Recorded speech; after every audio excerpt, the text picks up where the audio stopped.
What if I told you that you don't live one life, but two? Not in parallel universes, not in dreams, but right here in your own body. Two paths available each morning the moment you open your eyes. One path ruled by anxiety, where every step is heavy with self-doubt and every breath feels borrowed. The other path ruled by confidence, not arrogance or ego, but a quiet steadiness that makes the same world feel lighter, clearer, more alive. Most people never notice the choice. They wake up on autopilot, enslaved to whichever voice in their head shouts the loudest.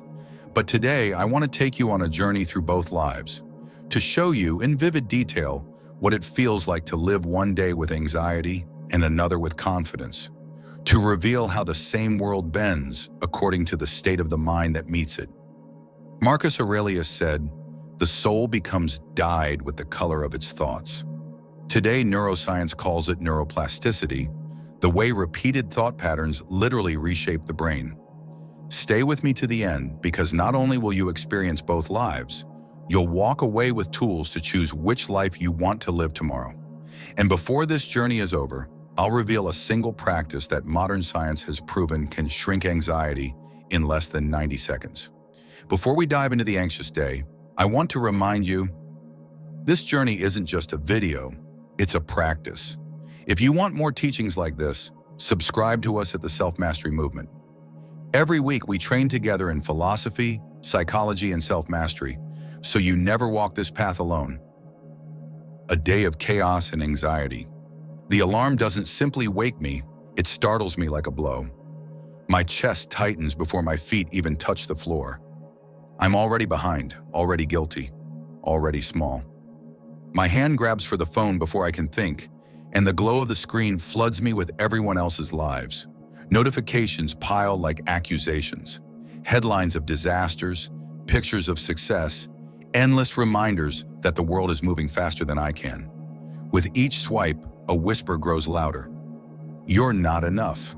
Look how far they are. Look how stuck you are. I drag myself to the mirror, but the reflection is not a friend. My eyes search for flaws. My shoulders slouch under invisible weight. No one else sees it. To others, I'm just brushing my teeth. But inside, the war is already raging. Breakfast is not nourishment, it's ammunition. Coffee jolts my nerves, sugar numbs the dread. I don't taste it, I only consume. I'm not alive, I'm surviving. And the cruelest part? The world hasn't even touched me yet. The storm is of my own making. It starts as one anxious thought in the morning, but by noon it will become something far more destructive.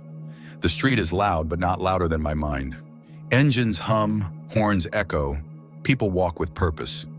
I walk rehearsing failures that haven't even happened yet.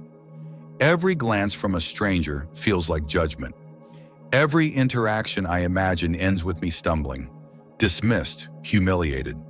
My palms sweat at ghosts. Psychologists call this anticipatory anxiety, the brain's survival system misfiring, projecting danger where none exists. Epictetus warned 2,000 years ago, man is disturbed not by things but by the view he takes of them. Yet here I sit, trapped in a play that no one else is watching. Trees blur outside the train window. Faces surround me, but they do not exist to me. All I see are shadows my mind has cast on the walls of its own prison. And you know this feeling. Think about your last commute or the last walk to work. Were you there? Were you breathing the air, noticing the light, or were you lost inside rehearsed fears that never arrived? One life lived outside, one life lived inside. And too often, it's the smaller life we choose. I arrive at work, but I don't arrive in myself. My body sits at the desk, but my mind is circling elsewhere. Every email feels like a test I'm about to fail. Every meeting like a trial where my mask might slip. I don't think about solutions. I think about how they see me. The spotlight is always on me, though in truth, no one's really looking. Psychologists call it the spotlight effect, the illusion that everyone notices us more than they do. The reality? They're too busy worrying about themselves, but anxiety doesn't believe that. So I over-prepare, I over-apologize, I overthink, and yet I underperform. Because when the mind is split in two, presence leaks out of every crack. Anxiety makes me absent from my own day. Lunch comes, but I don't taste it. I scroll again, comparing my life against carefully curated feeds. The whisper returns. They're ahead. You're behind. Marcus Aurelius once wrote, "You could leave life right now. Let that determine what you do, say, and think.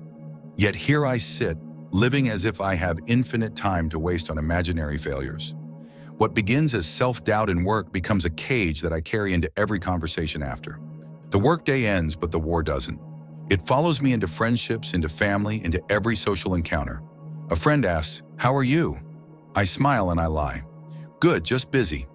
The truth? I'm neither good nor busy. I'm afraid. Afraid of being seen. Afraid my flaws will spill out. So I wear the mask of fine. Anxiety's cruelest trick is this. It convinces us we must hide ourselves to be accepted. That if we were known, we would be rejected. Psychologists call it impression management. The Stoics called it slavery to opinion. Seneca warned, "He who seeks approval is a slave to every man he meets." And I am a slave. At dinner, I laugh at the right times. I nod, I smile. But inside, I'm elsewhere, replaying conversations, replaying mistakes, rehearsing tomorrows that never come. The conversation is warm. I feel cold. And maybe you've felt this too. Loneliness not from being alone, but from wearing a mask so long that even in a crowded room you feel invisible. So maybe the solution is to retreat, to avoid people entirely, to escape the pressure of being seen. But that's the trap. Isolation doesn't kill anxiety, it feeds it, and the spiral deepens. The hours blur together, each one heavier than the last. The clock ticks louder with every unfinished task, a metronome of guilt.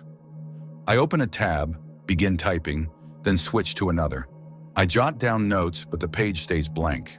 10 tabs open, none finished. I call it multitasking to soothe myself, but it's not. It's drowning in shallow water. Anxiety convinces me that thinking endlessly is the same as working. In truth, it's paralysis by analysis. Psychologists call it decision fatigue. The mind chewing so hard on small choices that it starves itself of energy for real action. And I feel it.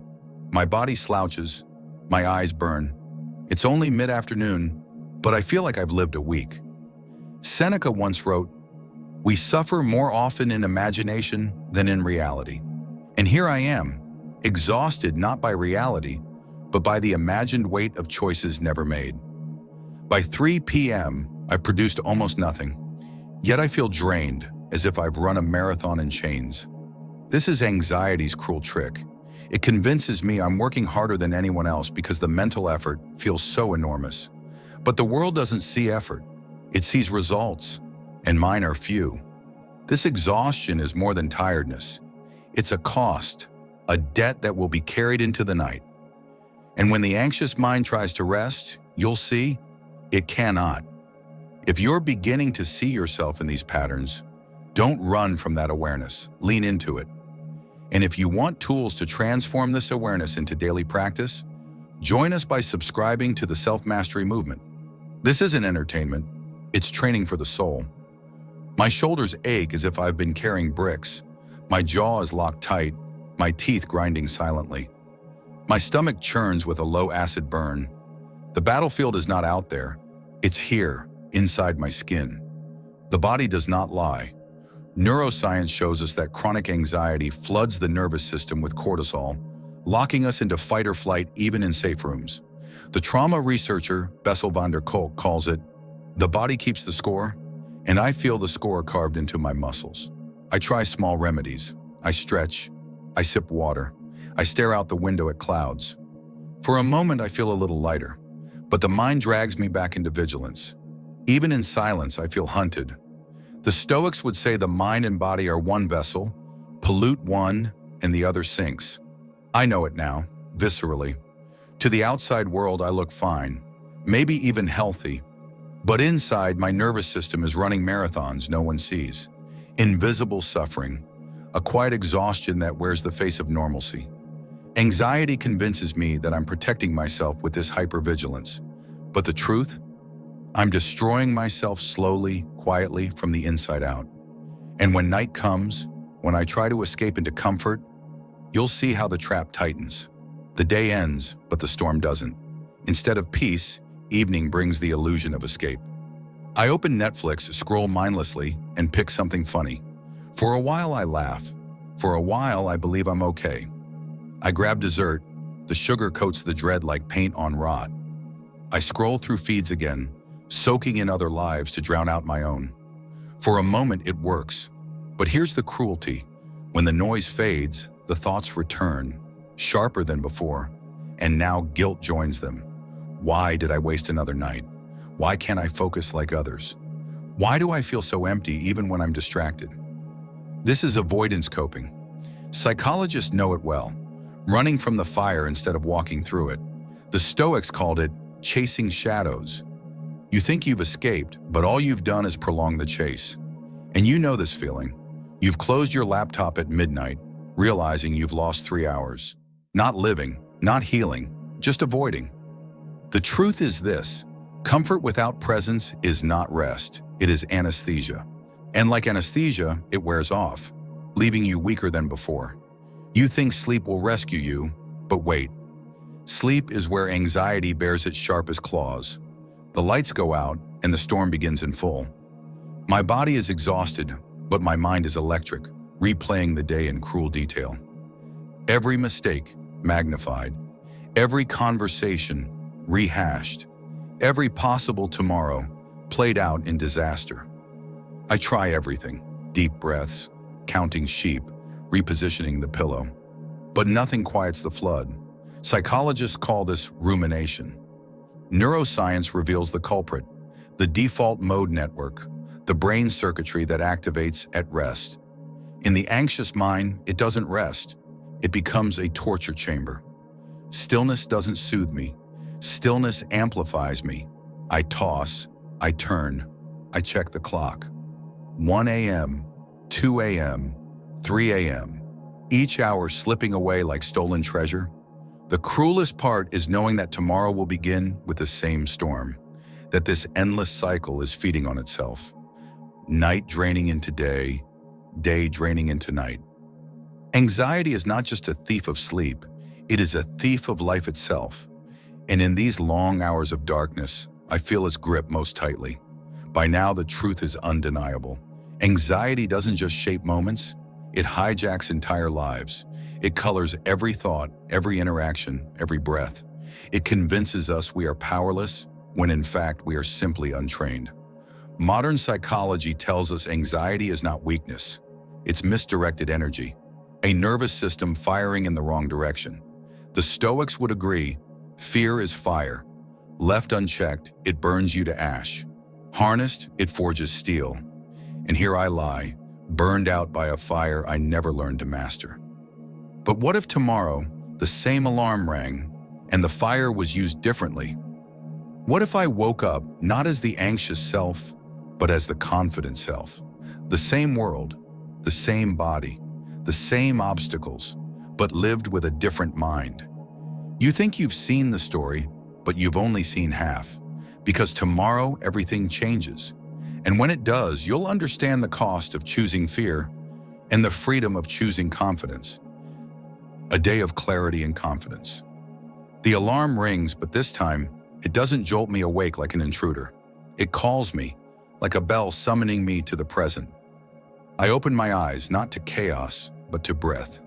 There are thoughts, of course. There always are. But they don't grab me by the throat. They drift across like clouds in a wide sky, and I watch them. I am not the storm anymore. I am the sky. I sit up slowly, feeling my weight grounded in the bed. My hand touches the phone, but there's no desperation in it. I check only what matters, then set it aside. My life is not lived on the screen, it's lived here. Coffee brews. The smell fills the kitchen, and for the first time I taste it. Breakfast is not fuel for survival, it's ritual, a small ceremony of presence. And here is the mystery. Nothing around me changed. Same bed, same phone, same coffee. but the way I meet it has changed everything. Marcus Aurelius once said, "You have power over your mind, not outside events." Neuroscience agrees. When the prefrontal cortex is trained through awareness, it regulates the storm of fear. This is confidence, not loud, not boastful, but steady. Yesterday, breakfast tasted like guilt. Today, it tastes like freedom. We've seen the cost of living in anxiety, but the second life, the confident life, is still waiting. If you're ready to walk that path with us, subscribe now to the Self-Mastery Movement. Together, we're not just learning ideas, we're becoming the kind of people who live them. The street is alive again. Cars, horns, footsteps, the hum of morning. Yesterday it was a battlefield. Today it's a moving meditation. I walk not to escape my thoughts, but to walk. The anxious mind once whispered, "They're watching you." The confident mind says, "Good, let them see." Thoughts still arise. What if I stumble? What if I fail? But confidence doesn't demand silence from thoughts. It lets them exist without letting them steer. The Stoics called this the discipline of perception, training yourself to see the world clearly, not through the lens of fear.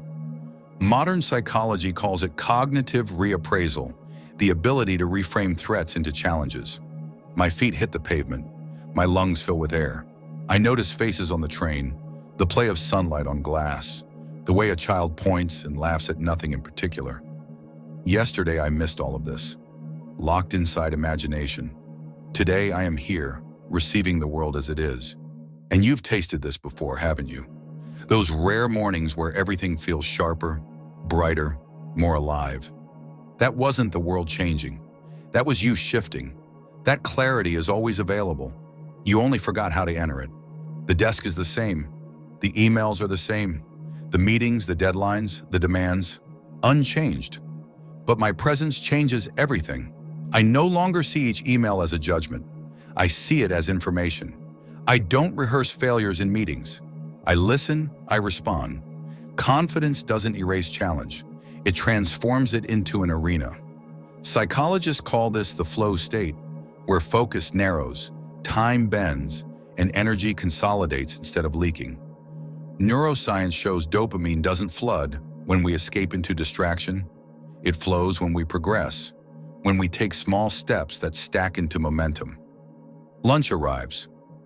Yesterday, I ate without tasting, lost in comparison. Today, I taste. I laugh. I'm not afraid to speak truth when someone asks how I'm doing. And the irony, people lean in. They trust me more, because presence is magnetic. Epictetus once said, "Don't explain your philosophy, embody it." Confidence doesn't need to shout. It's seen in action, in the way you sit, the way you breathe, the steadiness of your eye contact. People sense it, even if they can't name it. Evening comes. The same friends gather. The same question is asked, "How are you?" Yesterday I lied. Today I tell the truth, at least a slice of it. I've had challenges, but I'm doing well. I'm grateful vulnerability doesn't expose me, it connects me. Psychologists call it authentic self-expression. The Stoics called it living in accordance with nature. And I feel the difference immediately. The conversation deepens. Laughter feels unforced. I don't replay my words as I speak them. I don't wear the mask of fine. I wear myself. And something remarkable happens. Others drop their masks too. They lean in closer. They share. Connection grows where yesterday I felt isolation. Loneliness is not cured by people. It is cured by presence. Yesterday, surrounded by others, I felt cold. Today, I feel together, even in silence. The lights go out, but the storm doesn't come. I lie in bed and breathe, noticing the rise and fall of my chest. Thoughts appear, of course they do, but they don't swarm me. They pass like ripples across an ocean. I am not the ripple, I am the ocean. Neuroscience shows meditation rewires the default mode network, quieting the rumination that once tortured me. The Stoics practiced evening reflection, writing down what went well, what challenged them, what they learned. Not judgment, observation. Tonight's sleep comes not as escape, but as surrender. I don't fight for it, I allow it. Tomorrow will bring its storms, yes. Life is never without them. But I know now that I am bigger than the storm. And this is the life of confidence. Not a life without fear, but a life where fear does not own me. Yesterday, silence was torture. Tonight, silence is my temple. So now you've seen it. 2 days, 2 different lives. One enslaved to anxiety, the other steady with confidence. Same world, same body, different mind. But insight without practice is decoration. Philosophy without action is ink on a page. Marcus Aurelius wrote his Meditations not for us, but as reminders to himself. Seneca, Epictetus, Buddha, modern psychology, neuroscience, they all point to the same truth. You don't think your way into a new life. You train it, which is why I want to take you now to the place where philosophy becomes sweat, where ideas become muscle, the place I call the philosopher's gym. Life itself is the training ground. Every worry, every frustration, every distraction isn't an obstacle, it's equipment. Like weights in a gym, resistance is what makes you strong. You can't grow without it. So here are 10 exercises, 10 real-world practices that will take you from concept to embodiment. Simple, vivid, usable. And the last one, the deathbed test, may be the single most transformative practice you'll ever know. 1. The 2-minute morning reset. 2 minutes of deep belly breathing before the phone, lowering cortisol, reclaiming the day from chaos. 2. The commute reframe. Turning travel into meditation, seeing reality instead of projections. 3. The single task rule. Closing tabs, building flow through focused effort. 4. The honest answer experiment. Dropping the mask, speaking with 5% more truth. 5. The evening journal audit. Recording 3 reflections to end rumination and create clarity. 6. The cold water reset. 30 seconds of discomfort to train resilience. 7. The phone on the shelf rule. Eating without distraction, restoring presence and connection. 8. The body scan. Pause, 1 minute of awareness to reconnect with the vessel you live in. 9. The rejection reframe, saying this is training when failure comes and letting it forge you. 10. The deathbed test. Asking, if today were my last, would I be proud? And adjusting tomorrow accordingly. You now hold 10 practices to rewire your life. But tools are useless without consistency. That's why we built the self-mastery movement. Subscribe to us so you never train alone, and so we can walk this journey side by side, from anxious survival into true mastery. So now we've walked through 2 days. One lived in chains, the other in freedom. One ruled by anxiety, restless mornings, restless nights, surviving inside a storm of thought. The other ruled by confidence, steady breath, present action, living with clarity instead of fear. And the truth is this, both lives are available to you. Not in some distant future, not after you've read another book or listened to another lecture. They are here waiting in every choice, in every breath, in the way you meet the morning. Marcus Aurelius said, "The happiness of your life depends on the quality of your thoughts." Neuroscience confirms it. Repeated patterns reshape the brain. You are not doomed to anxiety. You are not gifted confidence. You are training one or the other every single day. The anxious life is default. The confident life is deliberate. That's why the philosopher's gym exists, because you don't stumble into mastery. You train it. You practice it in your morning breath, your commute, your conversations, your silence. Every moment is equipment. Every day is a session. And over time, your soul is forged into something steady, unshakable. So tomorrow morning, when your alarm rings, pause. Ask yourself, which life will I choose today? The anxious one or the confident one? That question is the fork in the road. That question is your freedom. And remember, this is only the beginning. Anxiety and confidence are surface waves. Beneath them lie deeper currents, the hunger of ego, the illusion of control, the confrontation with mortality, the search for meaning. That is where we're headed next. If this journey stirred something in you, don't let it fade back into noise. Carry it forward, practice it daily, and walk with us on this path of self-mastery. Subscribe to us at the Self-Mastery Movement so you never walk this path alone. Because together we're not just learning, we're becoming. And remember how I asked at the start, what if you live two lives in one body? Now you've seen them both. But here's the deeper question, the one waiting for us in the next journey. What happens when both lives end? That is where our next chapter begins.